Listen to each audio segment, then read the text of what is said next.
But now let's turn our attention to the job that faced Mick Buxton's side yesterday. He included one surprise change. Your match commentator, Roger Thames. Sunderland manager Mick Buxton has cast his vote in favour of a change in goal. The experienced Tony Norman displaces Alex Chamberlain as one of 4 changes to the team that lost 4-1 to Spurs in the FA Cup last Sunday.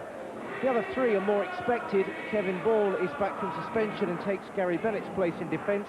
New signings Steve Agnew and Paul Williams on loan weren't available for the Cup, so they return at the expense of Lee Howie and Craig Russell, even though he's 21 today. Former Newcastle skipper Kevin Scott is currently on loan from Spurs and joins a Port Vale team who've been boosted by 2 successive wins. Last week at Southend, John Rudge's men recorded their first away win in 5 months. Today they're without the suspended Ray Walker. Kevin Kent moves up from substitute. Vale also have their recent signing from Newcastle, Steve Guppy, as well as the former North East Footballer of the Year, Joe Allen, who's a sub.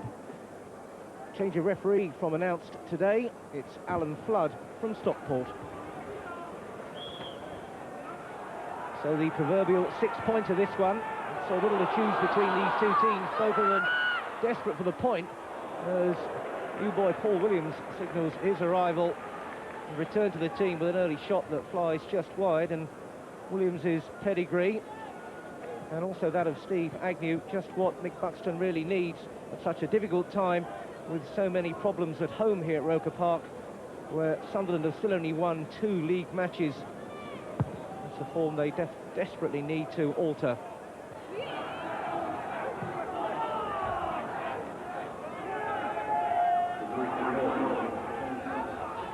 Tankred's throw.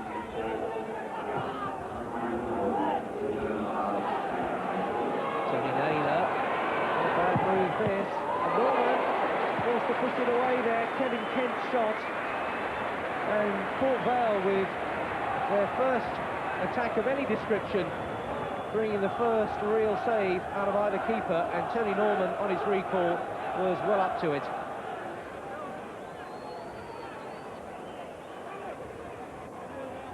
A little sharpener there for the Sunderland keeper.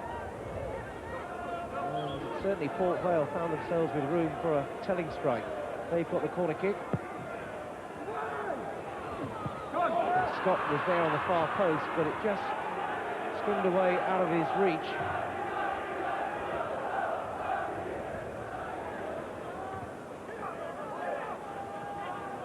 Belleville down for Scott. Aspen.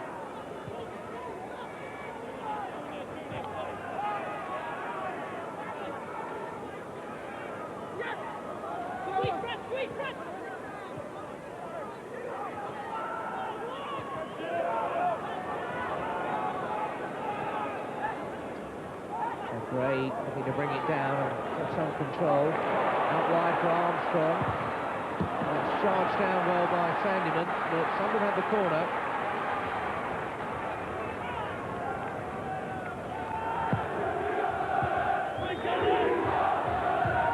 Away by Kevin Kent.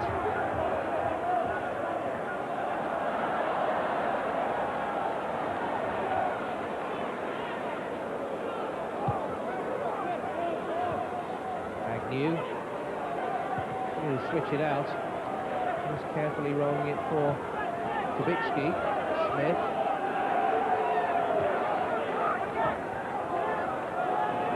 Gray trying to just steer into the path of Martin Smith, who's made the supporting run. But Port Vale steady at the back. Tankred. Guppy. Kent has drifted over to this flank now. But it's Smith now for Sunderland. Williams making a run. Williams is away. Off Scott's head. Paul Williams. Oh, there's nothing wrong with the strike. Got it on target. Reasonably firmly hit as well. Williams has looked lively throughout this match so far. He was always off in his blocks and looking to get on the end of that one. Scott could only steer it more into his path. Fired it in, and Musselwhite was well positioned. Now Ferguson. Gray making a determined run. Bouncing the ball, not too kind to him. Scott still have more defending to do, though, here, as Ferguson takes over. Smith. Brings his luck a bit more infield. Williams made the run. Gray. This is Williams. Gets the ball under control now. 3 men there. Agnew turns. Good save, Musselwhite. Good football, and Steve Agnew so close to his first Sunderland goal. Got into a great position there. Good football all the way through, especially by Williams. Agnew got round his man, fired the shot in. Musselwhite did what he had to.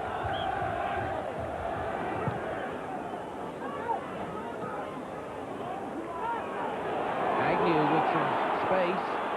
Armstrong takes it over again, Agnew. Looking to really direct the traffic from the Sunderland midfield, Steve Agnew. Scott past his man, needs to deliver the good cross, and it was a little disappointing. Gave Sandeman the chance to get it out, but he's done well there to lose the defender, Martin Scott. Mick Buxton's signings. He's had the chance to bring so few faces in, but the ones he has done have certainly played their part and looked to really strengthen the setup. Smith got there, and ball! That's the skipper's goal. Kevin Ball. 1-0 Sunderland, and Ball, the clenched fist, the determination and the smile, and his first goal since May '93. He was up there, he wanted it, he whacked it, and Musselwhite could only watch the ball go in. Well, Kevin Ball doesn't get too many, but when he does, well, he could hardly have picked a better moment when Sunderland were crying out for an advantage here on such an important day. Ball gets his goal, skipper showing the way. Van der Laan now. Some room up ahead of him. Guffey coming in from the wider position. Kent. Well policed by Kevin Ball.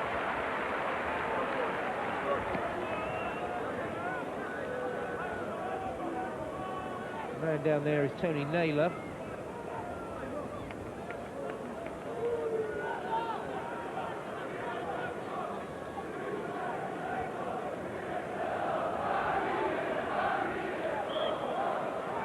That is okay.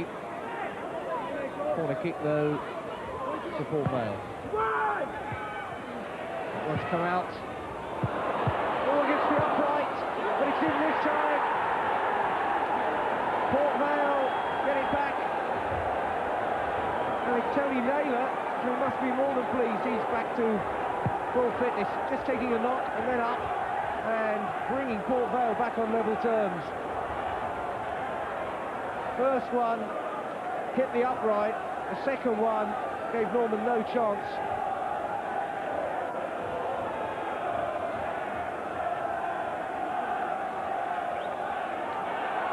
Just steered against that post, so he was quick to respond right through the defenders there.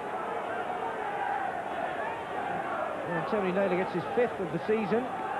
9 minutes left in this first half. And let's even things up. And Sunderland had grabbed the initiative. And a bit of attention meanwhile to Kevin Scott. I'd say there is a discontented feel from those terraces.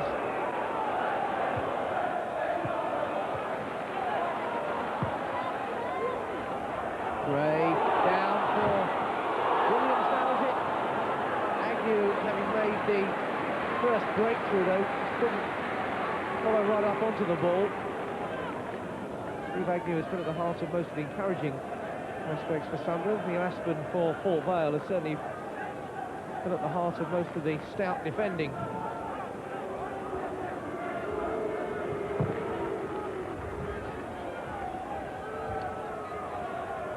Armstrong lifting it forward for Gray to chase. Aspin inevitably tight marking him. And off the number 5 for a throw to Sunderland. Scott a long way forward, banged in towards Williams. Musselwhite has always looked very confident in his handling. ever present this season and last as well, Paul Musselwhite.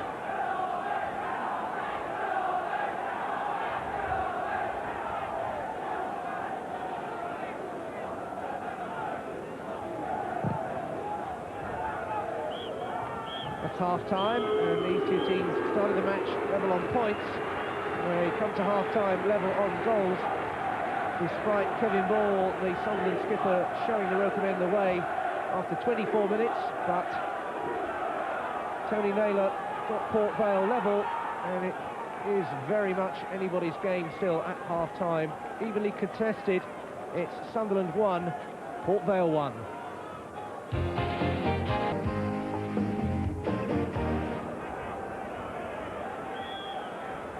45 very important minutes indeed ahead for Sunderland in particular, who would be less than satisfied if the scoreline remained yet again at 1-1. They've had 7 one-all draws at home in League and Cup football this season. And today would be a real setback if they allowed a team so close to them in the table as Port Vale to get away with any share of the points. 5 league games without a win for Mick Buxton's side. And they'll be looking to get straight back into the second half in rather the same positive way than they approached the first half. But Port Vale too, with a couple of wins behind them after a very poor December, when they lost 4 matches and slipped into the bottom 4. Obviously beginning to get the sort of self-belief they had last year when they got automatic promotion. But here is a great break by Tony Naylor, who got the equaliser. Was just running away from him then, and that really would put the cat among the pigeons for the Rokermen if Naylor could have given Port Vale the advantage.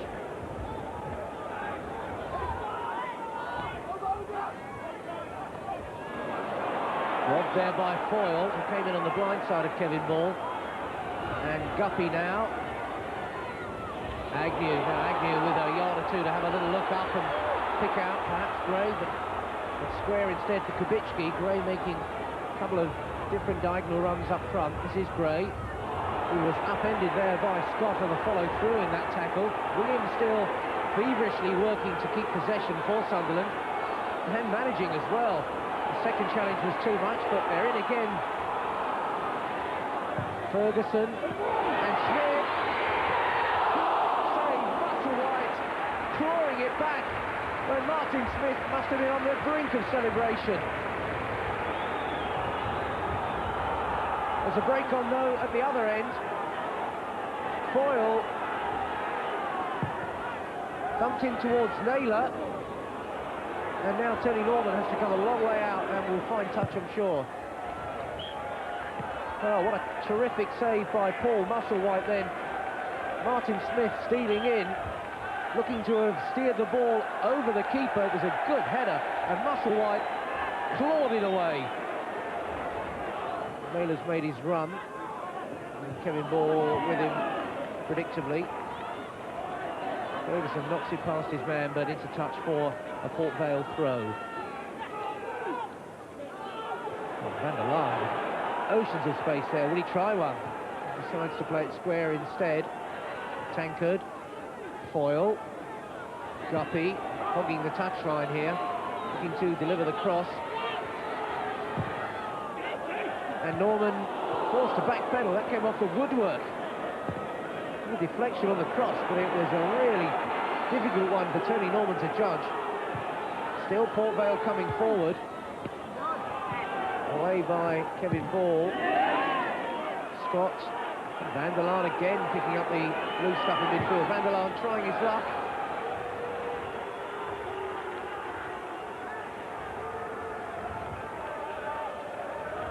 Well, that was a really difficult moment for Tony Norman. There's a swirling wind as well. You can see an extra deflection off the crossbar there. Gordon Armstrong is going off, by the looks of it.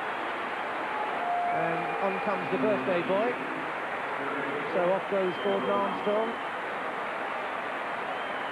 to be replaced by Craig Russell, 21 today, and looking for the key of the door to the Port Vale defence, with just under 15 minutes left to celebrate coming of age in a real style.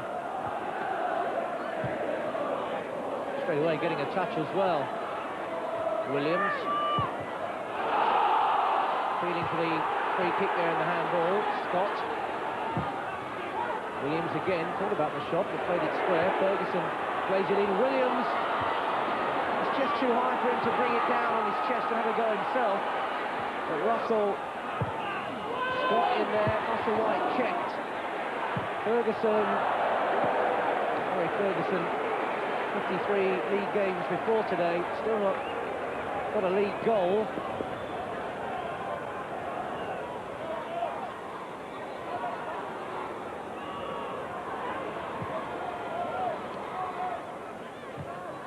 Scott forward. Williams turned to face his man. Through for Russell. Feels the handball there. So absolutely adamant there. Berating the linesman. It was, in fairness, on the blind side of the referee. Maybe we can have a look here. Firing it in. Well, you could see his case, couldn't you? Difficult one for the referee to give. And he hasn't. Corner kick instead. Up goes Ashburn again. Agnew thundering at the ball. Van der Laan knocking it clear.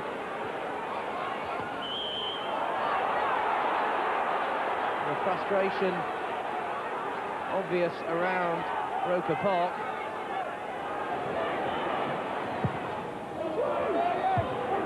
Stopped away with a solid defensive header. Martin Scott is run onto it. Good save again by Musselwhite. Martin Scott looking for his opener for Sunderland, and Musselwhite again shows he's really up to the job this afternoon. He ran onto it, good first touch, lined up, clean strike, and Musselwhite again pulls out an impressive save. It's an awkward height, just bouncing there, but well dealt with. Dean Glover, the former Middlesbrough player, coming on. Steve Guppy coming off in stoppage time. Really just a gesture. Maybe destroy a bit more rhythm and lose a little bit more time.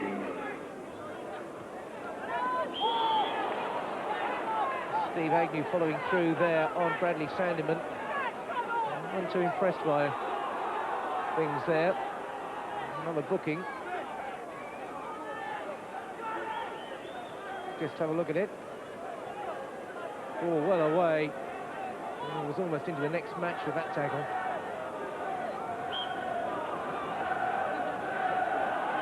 Sandeman with a last chance for maybe Port Vale to grab the extra points. Yet another home draw for Sunderland. Their 9th of the season here in the league. And disappointment for Kevin Ball and his team after the skipper himself had put them on course with a 24th minute goal. Sunderland then looking composed to try and lift the gloom at Roker Park.